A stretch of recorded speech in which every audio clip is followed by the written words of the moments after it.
Flashback Monday, April 2019. I sure do miss my RT book review magazine. But anyway, welcome to Flashback Monday. The DeLuise book series is where we read books, talk about books, no special effects, no theme music, no fancy stuff going on here. And so let's get started. You know, the older videos. The older videos are like 2 hours in length. Now I go through and I pick out authors I recognize or know or want to read or something. So the pile is much smaller. There's like 600 or 700 books. A Romantic Times book review did it. They did about 300 or 400, and I picked out some. And the good thing about the magazine was that they did books I wanted to read. Some of these other ones don't. And I wrote to one the other day. I'm not sure if it was book page or bookmarked. It was one of those two. And I said to them, you know, you could do more books if you did less reviews. And they weren't even doing their own reviews. They were doing everybody else's. And what I mean by that is that, so let's say they were reviewing this book. They would have the New York Times review and somebody else's review and a journal review and this review and this review. And they'd have 6 or 7 reviews from different organizations for the same book. And that's when I wrote them and I said, look, you know, if you limited it to 3, then you could do 2 books on a page. Or 3 books on a page. But no, apparently that's their whole spiel. Their whole spiel is to gather books and to gather reviews from books and show you different POVs on the book. That's the spiel. Unlike Romantic Times, go back and look at some of those videos. We started 2007, worked our way through 2016. There was one review for every book. And that's why they covered 300 books a month. The bookmark and the book page, they don't even come close to that. So, those magazines, I don't know. I look at them every once in a while for ideas. But they don't float my boat like RT did. That was just the best. So, where was I? So, anyways, Death of a Wedding Cake Baker. Have you seen my food cozies? If Then, DeLuise book series, If Then, everything should come up. There's probably about 200 videos now. If Then Thanksgiving, If Then Christmas, If Then Halloween, If Then food cozies, If Then bookstore, cozy bookstore, cozy knitting, cozy Amish, cozy everything. There's something for everybody with those cozies. But anyway, so this is Lucy Crawford's best friend of food and cocktails columnist Haley Powell is getting married. The wedding is the talk of the town in Bar Harbor, Maine, including snide gossip about the age gap between the bride and the groom. Local lawyer Sonny Lipton, but the cruelty of the comments is nothing compared to the nasty wedding cake baker Liddy's quarrelsome cousin Lisa. So when the belligerent baker is found face down in a 3-tier cake, the victim of a poison slice, there are more suspects in town than names on the guest list. With Sonny getting cold feet, Liddy getting hot under the frilly collar of her wedding gown, and a killer possibly crashing the ceremony, Haley vows to solve the crime before her best friend walks down the aisle. I like me cozies. How to Marry a Highlander. Yes! Naked guy on the cover, Selena. Looks like there was a price tag and we tried to take it off. It didn't work that well, huh? Let's see. A commander of the McTierney clan, Duncan is known far and wide for his skills with a sword and his skills in seduction. His rugged countenance and arrogant swagger are a lethal combination for the women who try to tame him and fail, until a mysterious firebrand tempts him with her wicked ways. All ALLAN, ADANEL, McBay knows about her Highlander lover is that he is a McTierney soldier and a means of escaping her cruel father. But Duggan is not a man to be toyed with. His distrust of ADANEL motives will put a distance between them that can't be breached. Yes. Are you coming over here? What do you mean can't be breached? The whole point of this is for them to get together. So you can't say that. You can't say can't be breached. You have to say something like can it be breached, or will it be breached, or will trust be earned, or something. But you can't say can't. Because then I'm thinking, what's the point? You're telling me this is a romance? It says can't be breached. Well, then, what the F? You said can't. You didn't say might not be, or will not be, maybe. You didn't give hope in that sentence. You didn't give the inquiry that it can be mended. It needs to be mended. You said can't. If you haven't seen my ARC's extravaganzas, go read this. It literally says can't. So what's the point? You want me to read this? Because they're obviously going to get together at the end. There's obviously going to be a happy ending. But it does. It says can't. Can't be breached. So what the F? So you're telling me it cannot be breached, and yet it will be breached by the end of the book because they will be getting married probably. So what the F? Anyways, Sarah Morgan.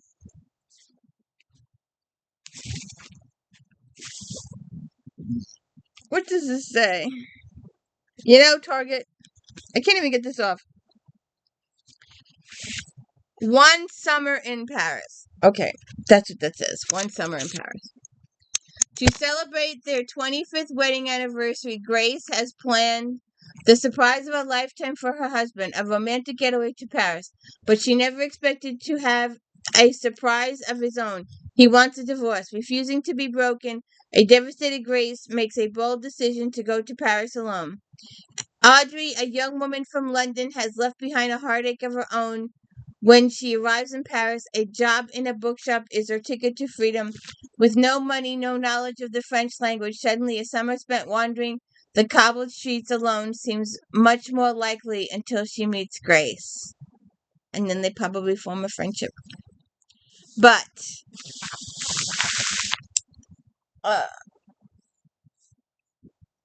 I know Sarah Penner and the Lost Apothecary.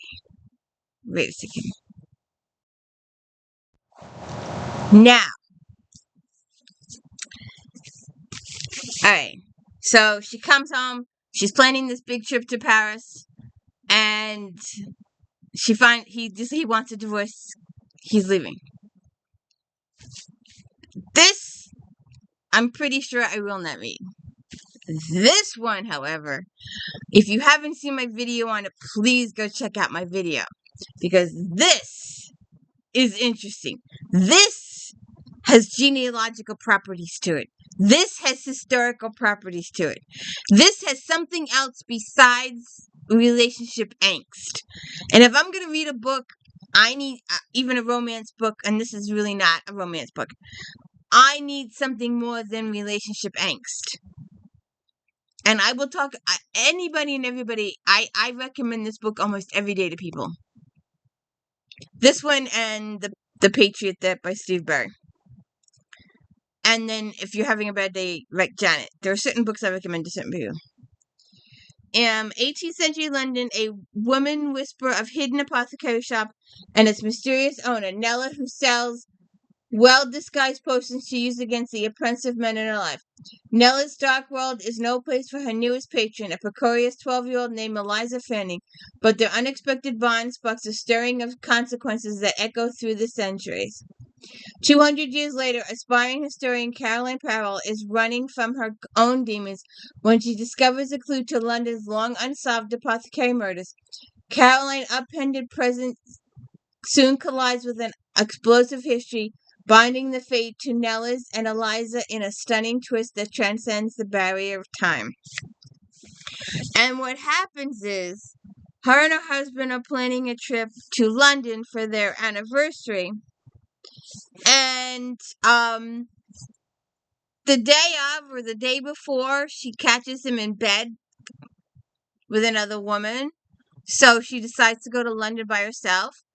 And she's outside a hotel in London, and this guy suggests that she come to the mudlarking. And she goes, and she finds that you only, when they do the mudlarking, the water goes out of the Thames, and you're only allowed to pick up stuff off the surface of the Thames. And she finds an apothecary bottle, and she traces the history of this bottle. And because of where the shop was located, it was down this side street, in the way back corner, off to the side where you really couldn't see it. No one had been in the shop since the owner left it 200 years ago. Everything was exactly the way the owner left it 200 years ago. It was just like, could you imagine? The genealogical information out of there is unbelievably. So anyways, apparently this was $8.49 somewhere. Dark Sacred Night.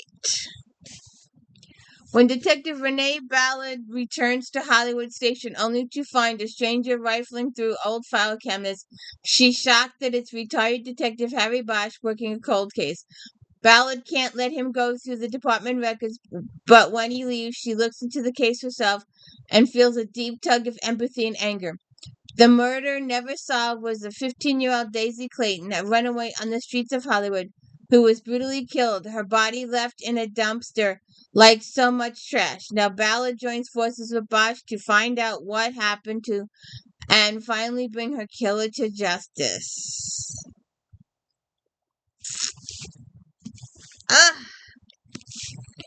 The view from Alameda Island. From the outside looking in, Laura Delaney has a life to envy, a successful career, a solid marriage to her prominent surgeon, and 2 beautiful daughters who are off to good colleges. But on her 24th wedding anniversary, Lauren makes a decision that will change everything. Lauren won't pretend things are perfect anymore. She defies the controlling husband who has privately mistreated her throughout her marriage and files for divorce. And as she starts her new life, she meets a kindred spirit, a man who is struggling with the decision to end his unhappy marriage. I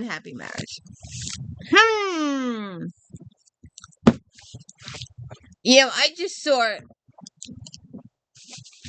I mean, by the time the video is, it'll be a while ago now. But Lisa Kallippis, she did Friday Night Harbor as one of her books, and Good Morning America was doing all 50 states or something like that. I didn't watch it. I just saw this little clip on YouTube. But she went to Friday Night. It actually exists. They go whale watching. I'm like, holy shoot. I did not know. Miss Huber.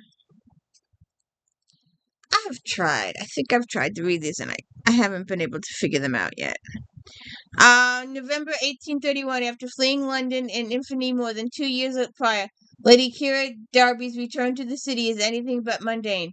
A gang of body snatchers is arrested on suspicion of initiating the notorious misdeeds of Edinburgh's criminal Burke and Hare, killing people from the streets and selling their bodies to medical schools. The Kiras past rises up and threatens her new life. The citizens of London are horrified by the evidence that brokers are indeed at work in their city, and they stand ready to take their enmity out on any likely suspect. When Kira receives a letter of blackmail threatening to divulge details about her late autonomous husband's involvement with the body snatchers and wrongfully implicate her, she begins to apprehend just how precarious the situation is for her, Gage, and their unborn child.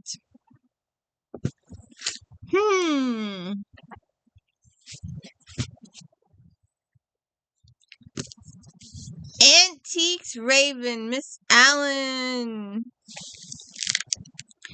The votes are in. Eccentric 70-something Vivian Bourne has somehow been elected county sheriff, and she's lurched into action, naming daughter Brandy reluctant deputy and recruiting their spunky Shih Tzu as one doggy canine unit. As the dauntless duo snoops into creepy crimes plaguing an ill-fated Edgar Allan Poe festival, an eerie series of mournful murders puts them on a rocky road to dispensing poetic justice.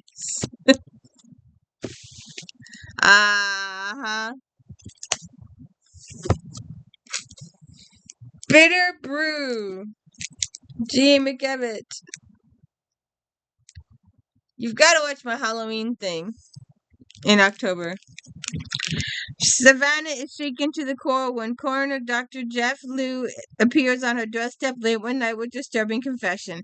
In a potentially career-winning move, a remorseful Dr. Liu admits to fudging an autopsy report to keep her friend Brianna's suicide a secret, fulfilling a final promise made before the terminally ill woman administered a lethal drug cocktail. But after Liu finds the same unique mixture in a second body, she fears the death share a connection. Apprehensive about concealing a felony, Savannah and the Moonlight Magnolia Detective Agency launched a discreet investigation into Brienne's condition and the deadly concoction linking the two bodies. It's a little pink. Y'all think? Oh, this guy's been around forever.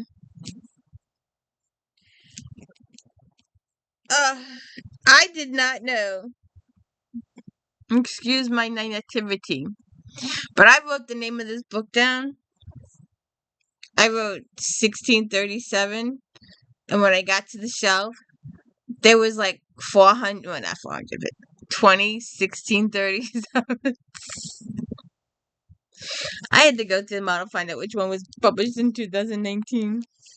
The Ottoman Empire has captured Vienna and is now laying siege to the Austrian government in exile, established in the city of Linz. Both United States of Europe and the Kingdom of Bohemia have come to Austria's assistance, but everyone knows that victory is far from assured. Polish revolutionists have seized power in the province of Galicia, sent by the Bohemians. Marth Ross leads an army to raid the revolutionaries, but all is not as it seems. Roth has other plans. He intends to expand King Albert Wallenstein's growing empire into Eastern Europe. When Granville sends General Mike Stearns in the Hangman Regiment of the 3rd Division into the region, they find themselves at the center of a growing storm. I thought this was fantasy. A fantasy sci-fi. What is all this political stuff doing in fantasy sci-fi? I don't know. We're going to do her in a minute. In a minute. I am slowly gathering these books, too. Wait a minute, let me get these.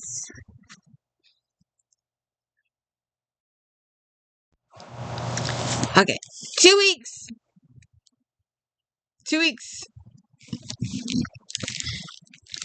Cole Blake is months away from going off to college to pursue his dream of a career in medicine, but as he starts his final semester of high school, he meets Eloise, a mysterious new girl who captures his attention and heart. Eloise is determined to mend her wild ways and become the good girl she used to be. But not long after the semester begins, she discovers she's pregnant. 18 and alone, she shares her secret with Cole. Undaunted by the news and in love for the first time in his life, Cole commits to supporting her, even if it means skipping college, marrying her, and raising another man's baby. When Elsie decides to place her baby up for adoption, she is matched with Aaron and Lucy, who move to Bloomington, Indiana to escape their painful years of infertility. As a person who's always wanted a child and never could have one, I'm too sad. Charity's Burden, Edith Maxwell. The winter of 1889 is harsh, Amesbury, Massachusetts, but it doesn't stop the Quaker midwife Rose Carroll from making the rounds to her pregnant and postpartum mothers. When Charity Scales dies from an apparent early miscarriage, Rose wonders about the symptoms that don't match the stated cause of death. She learns that Charity's husband may be up to no good with a young woman whose mother appears to offer prohibited medical procedures. A disgraced physician in town does the same, while Charity's cousin seems to have sights on his father's estate, with several suspects emerging, each with their own possible motives. Rose and the police detective Kevin Donovan race against time to discover the culprit. This book has not been read. Look at that clean spine.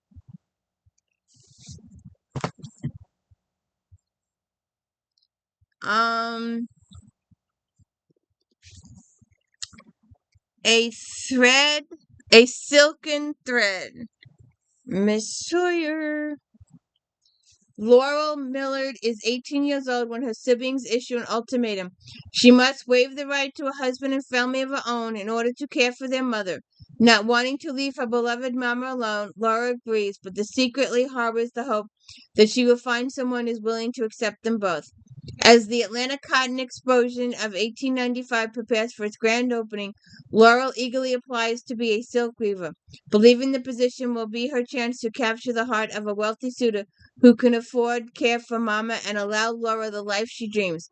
She catches the eye of the dashing Langdon Rochester, the heir to his father's steam-powered engine machine.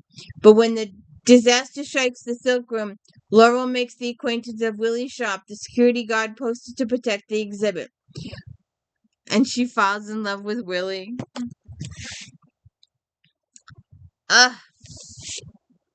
We have done these on my channel.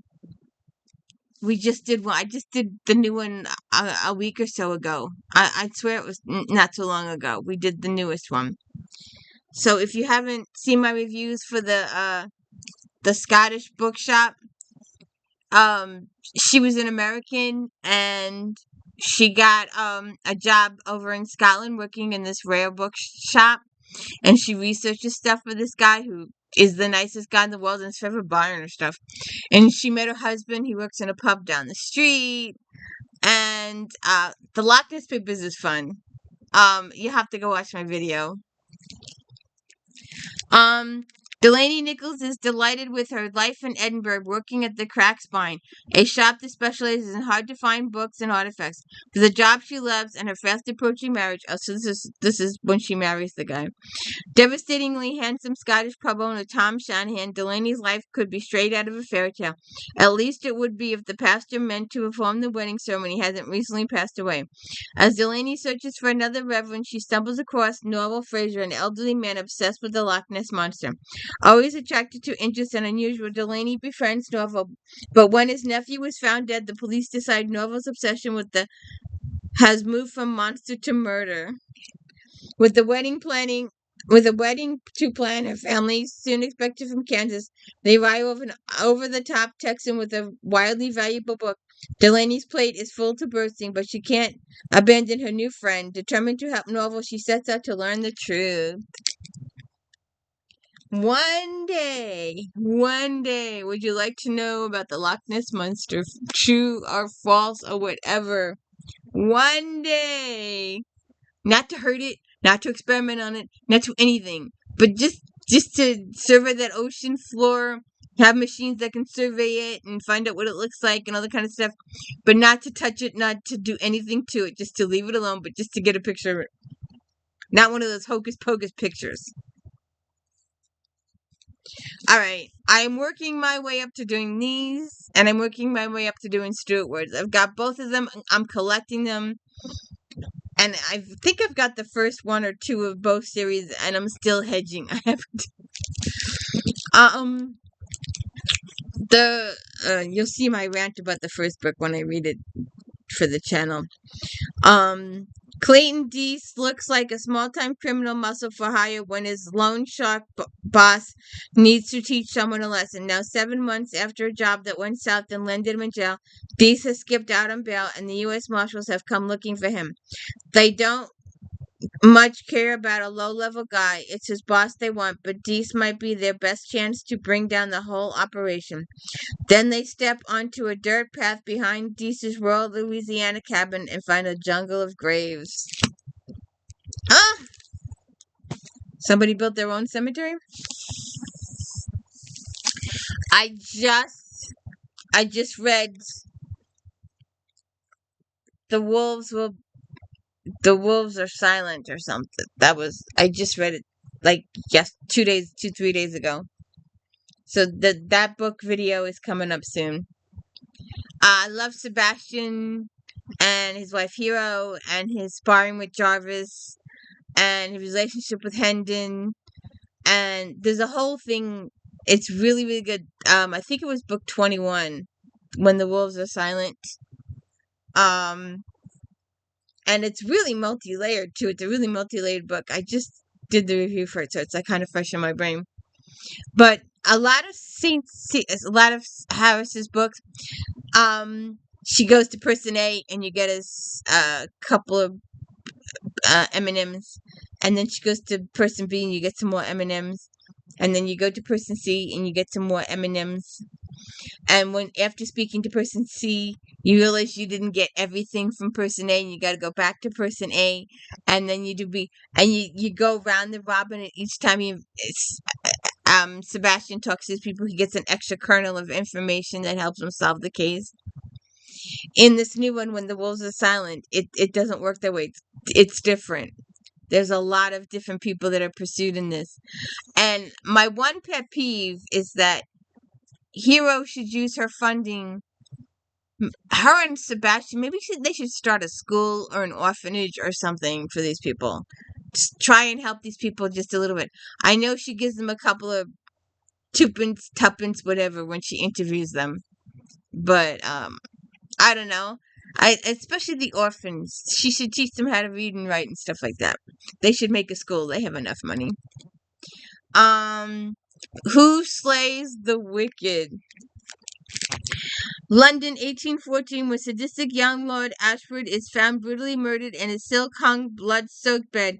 Sebastian St. Cyr, Viscount Devlin, is called in to help catch the killer. Just 7 months before Sebastian was suspected Ashford of aiding in the kidnapping of a murder of a string of vulnerable street children. But Sebastian was never able to prove Ashford's complicity, nor was he able to prevent his troubled, headstrong young niece Stephanie from entering into a dangerous marriage with a dangerous nobleman. With mounting evidence from an small, bloody handprint to a silk stocking that suggests Ashford's killer was a woman, Sebastian must delve into the murdered man's debauched life and unravel the treacherous shame of a deadly Russian duchess to keep Stephanie from being convicted of murder. I love these books. Another set of books that I really, really like too. And I talk about these books every single chance I get. And I'm waiting for the new one to come out. Oh, wait a minute. I just read the new one. We just did it. It was Eggs. I keep looking for the new book, and I look it up like, oh, I've already read it. It's Eggs. But anyway, I get a kick out of the Natasha and Sophie's back and forth.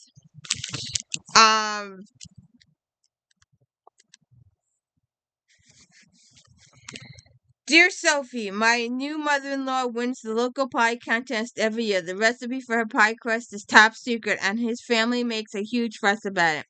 She and her husband are coming to visit my hubby and me for the first time. Hubby says a pie is ababakori.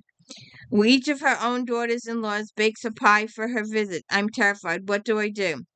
Dear newlywed, bake a cake. There's no point in competing with her, and a cake will last longer than a pie anyway. If someone comments on the missing pie, tell your mother-in-law that you were eager to learn how she bakes her wonderful pies that everyone raves about. All right, the difference. Dear Natasha, my daughter loves to bake fruit pies and we love to eat them, but she makes them such a mess of my oven. I have to clean it every single time she bakes because the bubbling juices always run over the pie pan. Dear Fastidious, tell your daughter I said to always place a rimmed baking sheet underneath the pie to catch any juices. Problem solved. I just love this. Dear Sophie, my family loves apple pie better than any other dessert. I bake it all the time, but I always have an air gap between the apples and the crust. What am I doing wrong? Dear Macintosh Mom, you're probably baking your pie dough with shortening. Switch to all butter pie dough, which is softer and will do a better job of sinking with the apples as they cook. In addition, slice the apples as thin as possible. I'm sorry to tell you that Macintosh apples are not your friend in a pie because they shrink more than most apples. I personally, we always bought Delicious. I'm just saying. And oh, I've got apples here, by the way. I um what you call it?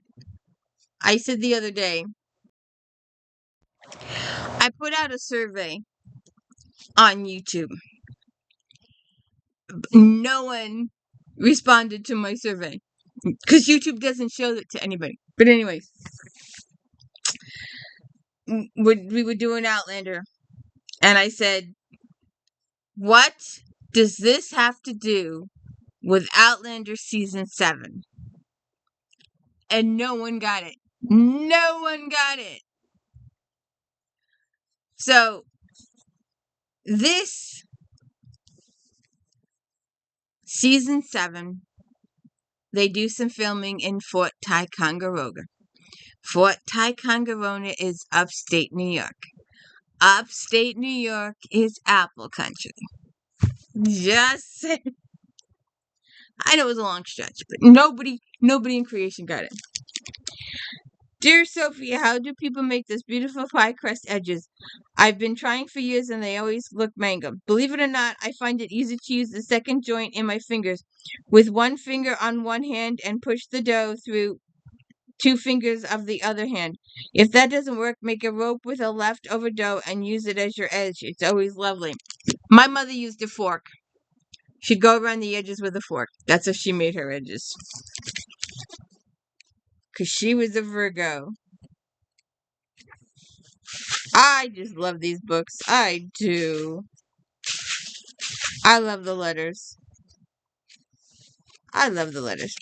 Dear Natasha, we're having a pie throwing event at my school to raise money for a class trip. What's the best kind of pie to throw? The obvious answer would be the kind of pie the victim likes. But generally, I think a cream pie with a meringue or whipped cream topping would be more gentle against the face. Dear Natasha, I have some leftover apples that I'd like to bake in a pie. My neighbor acted like I was nuts. Isn't a pie a good way to use fruit before it spoils? Your neighbor's correct. Fresh fruit is necessary for a good pie. Mushy fruit will result in a mushy pie. Dear Sophie, I'm serving pie to friends at tea time. What kind of beverage is appropriate? Serve hot tea or coffee. If it's cold out, you might consider a warm punch like a grog. In the summer, lemonade and iced tea are good choices too. But do not serve lemon pie with lemonade.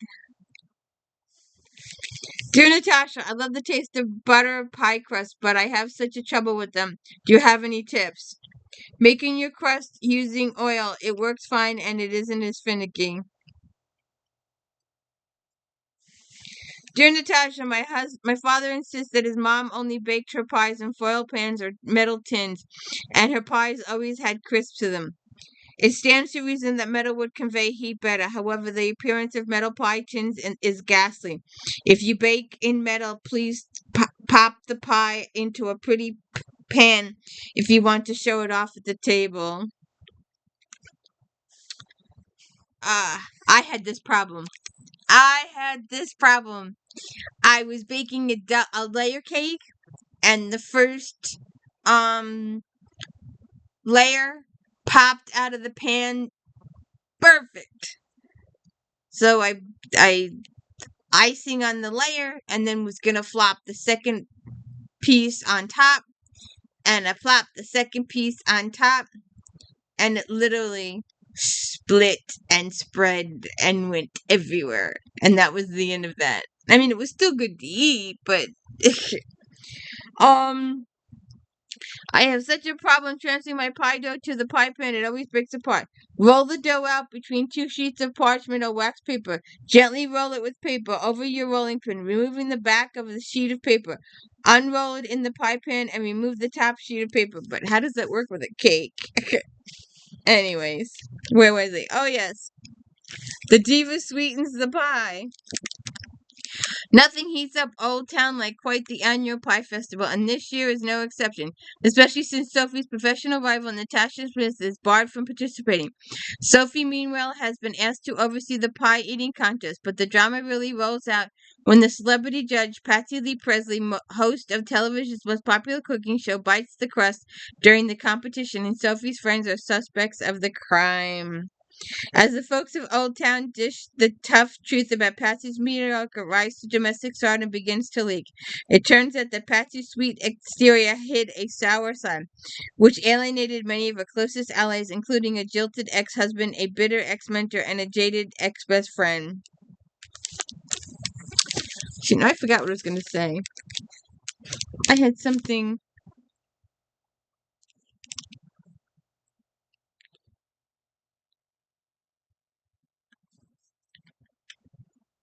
I really forget what I was going to say. There was something about this book. Oh. There's a lot of times when, and it cracks me up when I do the reviews of these books, I make a point of reading some of those passages, and I can't find some now, but, Sophie will have people come over, and she hasn't been to the supermarket in days, and she'll run home, and she'll just pull out a gourmet meal out of her fridge. Like, I got some hot dogs. I may have a cold cut or two every once in a while. They're getting kind of expensive. There's no gourmet meal coming out of my fridge. Alright. I forget which book it was, but one of the first books that I did of this lady, she actually wrote me on my YouTube page thanking me for reviewing her book. That was like the first... I think I've gotten 2. I think there was one other person that thanked me for reviewing their book. But she was the first. Miss Hillerman, the Tale Teller, Lee Porn, and Bernie. Sometimes they get into... Bernie gets into situations. Joe Leapon may have retired from the tribal police, but he finds himself knee-deep in a perplexing case involving a priceless artifact, a remainder of dark time in Navajo history. Joe's been hired to find a missing bill, a traditional weaving that has been donated to the Navajo Nation. His investigation takes a sinister turn when the lead suspect dies under mysterious circumstances, and Leapon receives an anonymous warning. Meanwhile, Officer Bernie Mataletto discovers a body near a popular running trail. The situation grows more complicated when the death is ruled a homicide, thrusting the tribal cops into a turf battle with the FBI, and Sergeant Jim T finds himself working a burglary case in another part of the Navajo Nation that morphs into something much more sinister. If you haven't seen my If Then Native American authors, go watch that. I also did Black authors, and I explained where I got the ideas to do that from my Romantic Times Book Review magazine. We've done some of hers on the channel. Prologue to Murder, Miss Lauren. Gossip columnist, a gold-faced name, but Miss Newsy at Gray Born Harbor's local paper seems to specialize in bald-faced lies. She's pointed a finger of suspicion at 80 after librarian June Winslow never makes it home from a book club meeting, and when June's body is found at the bottom of a steep flight of stairs, Addie's not only dealing with a busybody, but a dead body. It's a good thing the guy she's dating is police chief, but both the case and her love life get more complicated when a lanky blonde reporter from Los Angeles shows up. She's trying her hardest to drive a wedge between the couple, as if Addie doesn't have enough problems dealing with an angry townspeople. Despite all the rumors, Addie doesn't know a thing about the murderer, but she plans to find out. And I was just thinking about, I am reading. I keep putting the books down and saying I'm never going to go back to them again, and then I pick it up because I'm trying to figure out what to read. I'm in a reading rut right now. Victoria Gilbert's library series, and I'm still it's my own fault. It's my own little book prejudice. She's got a cop for a boyfriend. Most of them have cops for a boyfriend, or a private detective, or there's something. But the fact that it's a librarian and a ballerina, and I still haven't looked up the proper term for ballerina for a guy in West Virginia. It just it's unique. I'll give you that much. It's unique. Now, if you are a vampire person, and if you have not seen my videos on Christian Feehan, I did two. The second one is better, I think. I've also done This Lady, started with Darius, worked our way through. A lot of people say read Darius later, but if you reading book one tells you what happened in Darius, so I just read Darius first because book one starts when Darius ends. And if you have a few dollars and you want to spend a few dollars, go over to Passion Flix. They have no idea I'm talking about them in my videos at all. Zero. But anyway, I should tell them I talk about them, but I'm not. They don't care. But if you have a few dollars, they're doing some romantic stuff with the books. They've signed a contract with J.R. Ward to do all the first 8 or 12 books of the guys, just the guys, the core group. Vicious and Wraith and Torment and Z and Butch and John, and the others, the Savior, the Black Dagger Brotherhood. In the venerable history of the Black Dagger Brotherhood, only one male has ever been expelled. And the names of these people: M-U-H-D-E-R. Insanity gave the brothers no choice. Haunted by visions of a female he could not save, he nonetheless returns to Caldwell on a mission to right the wrong that ruined him. However, he is not prepared for what he must face in his quest for redemption. Dr. Sarah Watkins, researcher at biomedical firm, is struggling with the loss of her fellow scientist fiancé. When the FBI starts asking questions about his death, she questions what really happened and soon learns to tell the truth. Her firm is conducting inhumane experiments in secret, and the man she thought she knew and loved was involved with the torture. The Savior. Alright. I could talk about this woman for hours upon hours upon hours. If you haven't seen all of my Victoria Thompson books, go watch them! All of them. And you know what? You know what? You know what? There's a ghostwriter, her daughter. I'm so excited. When I saw that there was a new book coming out later this year, I just about fell off my chair. And I'm like, it has to be another author. It has to be another author. It's not, it's her daughter. And she's doing the counterfeit series. She's taking Sarah Brandt and Frank Malloy and putting them in the counterfeit series. So this is Murder on Trinity Place. 1899 draws to a close. Frank and Sarah Malloy are ready to celebrate the New Year and century at Trinity Church when they notice Mr. Pritchard, a neighbor's relative, behaving oddly and annoying the other revelers. When Frank tries to intervene and convince Pritchard to return home with them, he refuses and Frank loses him in the crowd. The next morning, Sarah and Frank are horrified to learn Pritchard was murdered sometime in the night. His body left on Trinity Place, mere steps from the incident. The police don't seem very interested in solving the crime, and the family is concerned that the irregular circumstances of the death will reflect badly on Pritchard's reputation. They ask Frank to investigate. To prevent scandal and catch the killer, Sarah and Frank must search Pritchard's past for the link between the new crimes and his old sins. If you haven't watched, go watch all of the videos and then watch my Mrs. Ellsworth dedication. I did a whole thing. Married on Astor Place, Murder on Astor's Place, St. Mark's Place, Gramercy Park, Washington Square, Mulberry Bend. I did them all. And then I did a Mrs. Ellsworth video of all the Miss Ellsworth saying. Hold on a second.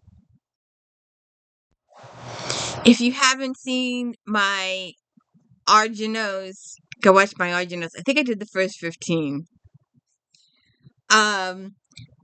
For close to 3,000 years, the imposing impossibility, handsome Santo Notte has fought in armies across the world and battled his own, more personal enemies.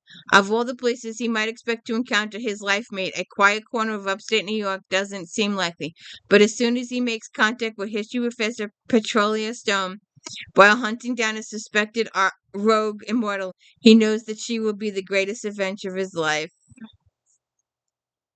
Aww. Now, when I saw this book,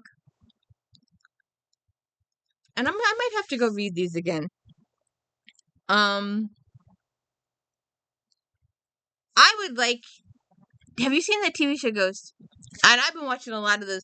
I got into some of those paranormal things, and I was like, there's this extra character that makes up an appearance every once in a while and goes, Kyle. If Kyle could hook up with a cop, female maybe. Just saying. And they could go around solving cases, talking to the ghosts at the locations. But anyways. I did not realize that. I was like, so Miss Price is Grave Witch is book 1. As a private investigator and consultant for the police, Alex Kraft has seen a lot of dark magic, but even though she's on good terms with Death himself, who happens to be a fantastic in jeans, nothing has prepared her for her latest case. Alex is investigating a high-profile murder when she's attacked by the shade she's raising, which should be impossible. To top off her day, someone makes a serious attempt on her life, but Death saves her. Guess he likes having her around. To solve the case, Alex will team up with tough homicide detective Phelan Andrews. Phelan seems to be hiding something, though it's certainly not his dislike for Alex. But she needs the help. Book 2, Grave Ransom.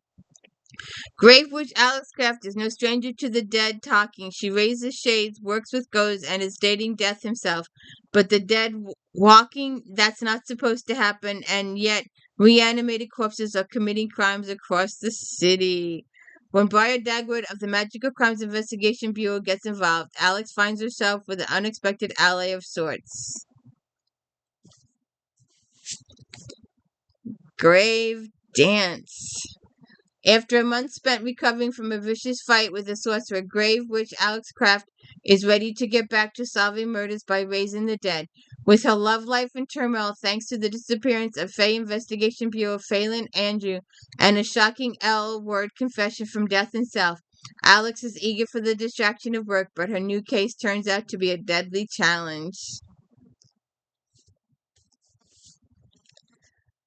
Grave Memory. As Grave Witch, Alex solves murders by raising the dead, an ability that comes at a cost.